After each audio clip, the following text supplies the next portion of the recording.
अगर सच्ची भक्ति नहीं हो रही है तो झूठी भक्ति ही सही पर करना प्रारंभ कर दीजिए। अगर सच्चे अर्थों में राम नाम नहीं कह पा रहे हैं तो झूठा ही सही।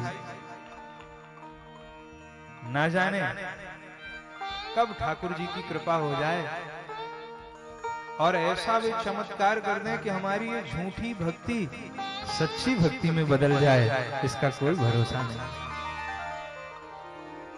काशी की एक सत्य घटना है। काशी में एक रघुनाथ जी का मंदिर था। वहां के पुजारी जी ने सोचा कि मेरे मंदिर में भीड़ नहीं है, तो उन्होंने सोचा कि अगर मैं चमत्कार दिखाऊं तो भीड़ होने लगी। उन्होंने क्या किया, गोस्वामी तुलसीदास जी के समय की घटना है। उन्होंने मंदिर के गर्भगृह में चूहे पाल लिए और कोई भक्त प्रसाद लेके जाता था तो वो मंदिर के गर्भगृह में रख देते थे, चूहे कुतर देते थे। और उसके बाद वो कहते, देखो हमारे मंदिर में साक्षात रघुनाथ जी भोग लगाने आते हैं। ये दांत जो देख रहे हो ना, ये रघुनाथ जी के हैं, ये सामान्य व्यक्ति के नहीं है, साक्षात रघुनाथ जी ने। तो चमत्कार को नमस्कार। देखते देखते भीड़ होने लगी। बाबा विश्वनाथ से ज्यादा लोग वहां जाने लगे। भयंकर भीड़। उस समय काशी के राजा थे जिनको काशीराज कहा जाता है। काशीराज जी ने जब मंदिर का चमत्कार सुना तो काशीराज जी भी आए। काशीराज जी ने भी थाल अपनी प्रसाद की दी। कहा, लोग पुजारी जी इसको भी भोग लगवाओ। अब पुजारी जी ने लेके गर्भगृह में रख दिया, पर्दा बंद किया और चूहों ने कुतर दिया। थोड़ी देर बाद लेके आए, बोले लो महाराज देखो साक्षात रघुनाथ जी ने भोग लगाया। वो काशीराज बड़े दयालु थे। काशीराज ने कहा, पंडित जी हम प्रसन्न हैं आपसे और हम अपने राज्य की आधी संपत्ति आपको दान करते हैं। और इतने में एक मंत्री जी ने देख लिया। मंत्रियों की दृष्टि बड़ी पैनी होती है। तो एक मंत्री ने देख लिया कि उधर से एक चूहा उछलता कूदता जा रहा है। मंत्री जी ने कहा, महाराज सुनो, जल्दबाजी मत करो। इनको कहो कि इनको कल सबके सामने ठाकुर जी को भोग लगाना पड़ेगा, और अगर सबके सामने रघुनाथ जी ने भोग लगा लिया तो आप इनको आधी संपत्ति का दान कर दें। राजा ने कहा ठीक है।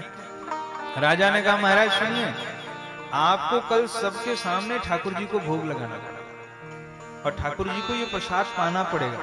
अगर पा लिया तो आधी संपत्ति आपकी, अगर नहीं पाया तो आपको मृत्यु दंड दिया जाएगा। राजा चले गए और पुजारी जी घबराए, हे भगवान अब क्या करेंगे। तो पुजारी जी उस समय, क्योंकि गोस्वामी तुलसीदास जी का बड़ा नाम था, पुजारी जी गोस्वामी जी के पास आए और उन्होंने पूरी बात बता दी। महाराज मैंने ऐसे ऐसे किया है, मुझसे गलती हुई है, मैं क्षमा मांगता हूं, लेकिन मेरे प्राण बचाइए। गोस्वामी जी ने कहा, जाओ खूब सुंदर 56 प्रकार के व्यंजन बनाओ, ठाकुर जी की कृपा होगी तो जरूर भोग लगाने वो आएंगे। भेज दिया। अब पुजारी जी की हालत खराब। लाखों की भीड़ है मंदिर के सामने और काशीराज आरती की काशीराज प्रसाद की थाल लिए खड़े हैं। बोले लो महाराज भोग लगाओ, इसको दे दो भोग लगाने के लिए। और पुजारी जी ने भी खूब सुंदर पकवान बना रखे। उसी समय गोस्वामी तुलसीदास जी आ गए और गोस्वामी जी ने कहा मन ही मन कि प्रभु ये कैसा भी हो, लेकिन कहता तो सबको यही था कि मेरे मंदिर में रघुनाथ जी भोग लगाते हैं, यही तो कहता था।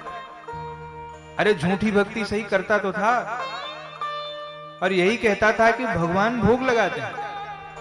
और अगर आपने वास्तव में आज भोग नहीं लगाया तो इसके प्राण चले जाएंगे।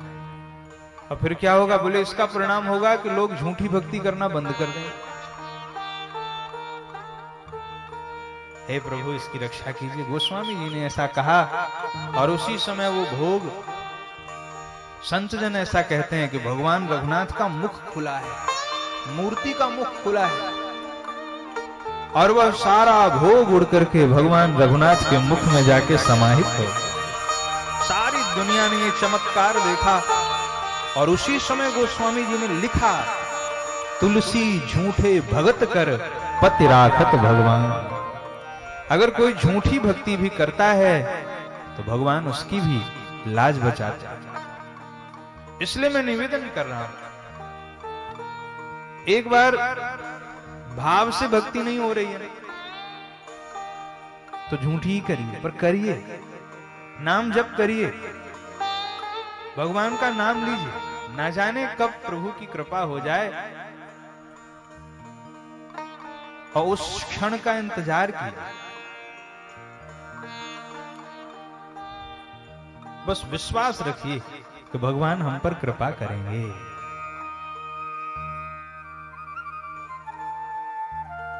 नवधा भक्ति में पंचम भक्ति भगवान